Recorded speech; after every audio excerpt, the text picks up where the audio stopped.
Olá, amigos. Vamos para mais uma questão sobre a reforma tributária, emenda constitucional 132 de 2023, dessa vez cobrada pela banca FGV no concurso de consultor legislativo. Questão recentíssima. Olha só. O Brasil possui um dos sistemas tributários mais complexos do mundo e há tempo se discute as diretrizes de uma reforma tributária no país. Em relação ao atual projeto de reforma, que já foi aprovado, avalie as afirmativas a seguir, V ou F, V para verdadeiro e F para falso. Olha, pessoal, nós temos um novo sistema tributário inaugurado pela emenda constitucional 132 de 2023. É necessário que a partir de agora a gente já vá identificando como as bancas vão construindo, irão construindo a sua jurisprudência de cobrança. A gente sabe que, infelizmente, nem sempre as bancas cobram da forma mais técnica possível, por conseguinte, da forma correta como tem que ser, para selecionar um bom candidato. E nessa questão, inclusive, a banca FGV, ela trouxe uma questão polêmica, um quesito polêmico, que é o quesito ali de número 1, Mas já viu aquela máxima, já ouviu aquela máxima de que a gente não pode brigar com a banca. A nossa função durante a preparação é identificar como a banca cobra determinados assuntos e levar para a prova da forma que ela cobra. O nosso objetivo é marcar o X no lugar certo e ser aprovado. Depois você discute em teses de mestrados e doutorados. Todavia, uma cobrança de uma banca não vale exatamente para outra banca. Então, por isso que eu tenho que trazer a minha discordância sobre algum ponto de entendimento de determinada banca. E é o caso dessa questão. Veja no item 1 comigo o que a banca FGV diz. A reforma busca simplificar o sistema tributário com a extinção de diversos tributos, sem reduzir a autonomia dos estados e municípios, Sem reduzir a autonomia dos estados e dos municípios. Aqui está o ponto de polêmica, A FGV considerou como verdadeira essa assertiva, Então, ela é dividida em partes. Parte 1. A reforma busca simplificar o sistema tributário? Perfeito. Realmente, é um dos pilares da reforma simplificar um dos sistemas mais complexos do mundo, Então, ela faz isso unificando tributos, uniformizando legislações. Então, realmente, ela busca simplificar o sistema tributário.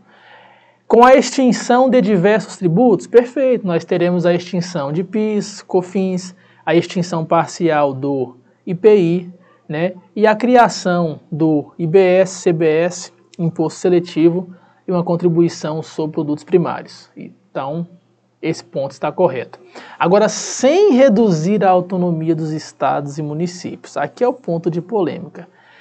A FGV participa das discussões sobre a reforma desde o início, Então, aqui a gente já vai identificando um entendimento da banca FGV. Então, para fins de prova objetiva, você vai levar para a sua prova, que a FGV entende que a reforma tributária implementada pela emenda constitucional 132 de 2023, ela não reduz a autonomia de estados e municípios. Numa prova discursiva, você pode discorrer mais sobre isso, E, professor, e em relação às outras bancas? Aí, pessoal, infelizmente, nós teremos que esperar para ver como as bancas vão cobrar. O que eu posso é lhe apresentar alguns subsídios, Existem vários doutrinadores que entendem diametralmente o oposto, que na verdade essa reforma fere até mesmo o pacto federativo ao reduzir abruptamente a autonomia de estados e municípios. Ora, estados tinham competência privativa para instituir o seu ICMS e os municípios para instituir o ISS. Esses dois tributos eram, né, e ainda os tributos mais importantes dos estados e dos municípios.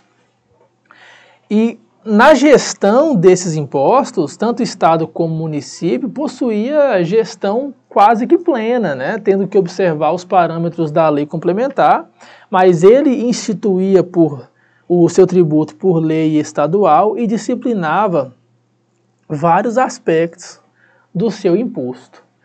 Com a reforma tributária e a extinção do ICMS e do ISS, nós temos a criação do IBS, né, Imposto sobre Bens e Serviços. O IBS ele é um imposto de competência compartilhada entre todos os estados e todos os municípios, mas veja, o IBS ele será instituído por uma lei complementar nacional editada pelo Congresso. E além disso, a Constituição, né, que foi alterada pela emenda constitucional da reforma, ela prevê que toda matriz de incidência, fato gerador, base de cálculo, contribuinte, regimes diferenciados específicos e favorecidos de tributação, sistema de crédito e débito, devem ser idênticos.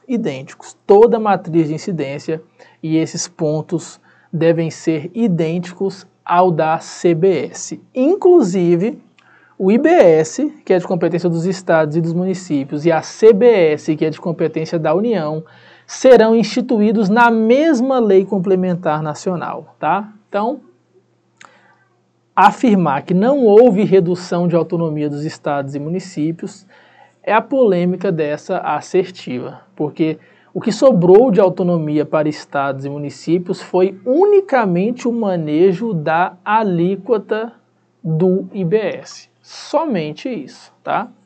Então, fica aí essas ponderações. Mas a banca considerou esse item, né, verdadeiro, com essas ressalvas que eu trouxe aí. Se é verdadeiro, já eliminamos aqui a letra C e a letra E. Item 2 aqui. A reforma tem como foco a tributação do consumo e da renda, dois vetores que precisam ser alterados em conjunto. Negativo, né? Questão muito errada. Essa reforma tem como espinha dorsal a tributação sobre o consumo. Explica, professor. Nós temos em nosso sistema tributário tributação de bases, né? Então, as principais bases de tributação são consumo, que é o comércio de bens e a prestação de serviços, basicamente. Temos a base de tributação renda, né? A renda, auferir rendimentos. Temos a base de tributação patrimônio, possuir patrimônio, carro, casa, né? E folha de pagamento. Essas são as principais bases de tributação. Essa reforma, embora tenha algum ponto ou outro de mudanças no IPVA, na COSIP, no ITCD, ela é focada na tributação sobre o consumo. Ela possui um dispositivo que remete à tributação sobre a renda, mas é o seguinte, é para afirmar que a União deve enviar uma reforma tributária sobre a renda. Só isso, tá? Então, essa reforma não tem nada de reforma da renda, somente do consumo. Então, item falso. Se é falso, a gente já elimina a letra D. Tem 3. A reforma prevê a criação de um imposto seletivo federal que incidirá sobre bens e serviços geradores de externalidades negativas. Perfeito, perfeito. Verdadeiro. Então, a reforma ela cria uma nova competência para a União instituir por meio de lei complementar o imposto seletivo. Esse imposto seletivo ele tem como finalidade predominante extrafiscal, né? Que é o quê? É interferir na ação dos agentes econômicos. E qual que é essa interferência que o imposto seletivo busca? Ela busca reduzir externalidades negativas no consumo de bens e serviços prejudiciais à saúde ou ao meio ambiente. Então, o imposto seletivo, em sua essência, ele está sendo criado para desestimular o consumo de bens e serviços prejudiciais à saúde e ao meio ambiente, tá? Depois nós vamos ver uma questão sobre o imposto seletivo. Ele possui várias características na Constituição que as bancas vão cair matando em cima, tá? Instituição por lei complementar, manejo de alíquotas por lei ordinária, incide na produção, extração, comercialização ou importação de bens e serviços prejudiciais à saúde ou ao meio ambiente, não é exceção à legalidade nem à anterioridade anual e nonagesimal, não é exceção. O que mais? Não incide sobre a exportação, salvo de bens minerais extraídos, não incide sobre energia elétrica e telecomunicações, será um imposto monofásico, perfeito? Na extração será cobrada uma alíquota máxima de 1%. Então, assim, tem várias características constitucionais relativas ao imposto seletivo que vão despencar nas provas. Mas nós vamos ver isso numa próxima questão, porque essa a gente já matou, né? Então, gabarito letra A, né? Gabarito letra A, VFV. Espero que você tenha gostado, né? Estude, pessoal. Reforma tributária vai despencar nas provas e eu vou estar aqui para te ajudar com conteúdos esquematizados sobre a reforma e questões que vão sendo cobradas nas provas, né, a partir de agora, e também questões inéditas para que a gente possa antecipar, naquela famosa premonição do professor, as questões que ainda serão cobradas. Então, até a próxima.